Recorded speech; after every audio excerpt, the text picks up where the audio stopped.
Sudarlun, Komisi 4 DPR RI bekerjasama dengan Kementerian Kelautan dan Perikanan RI melakukan kegiatan pendampingan, perlindungan dan pemberdayaan yang digelar di Dayah Babul Salam Al-Aziziyah Jenib, Biren, Rabu 10 Mei 2023.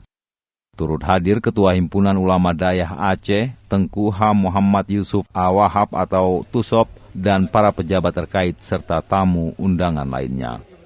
Kepala Pelabuhan Perikanan Belawan Insinyur Martin Bagasadi pun mewakili Direktur Jenderal Perikanan Tangkap mengatakan bahwa KKP terus melakukan akselerasi dan sinergi untuk membangun potensi sektor kelautan agar semakin berkembang. Memberikan kami rahmat yang luar biasa untuk laut.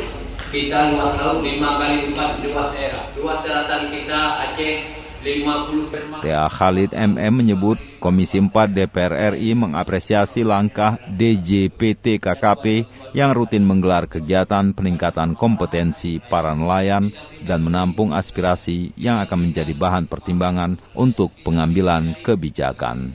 Namun diakuinya dengan terbatasnya anggaran KKP untuk mengakomodir wilayah dari Sabang sampai Merauke yang hanya tersedia 6 triliun per tahun. Sehingga Komisi 4 DPR RI kesulitan dalam menentukan program prioritas.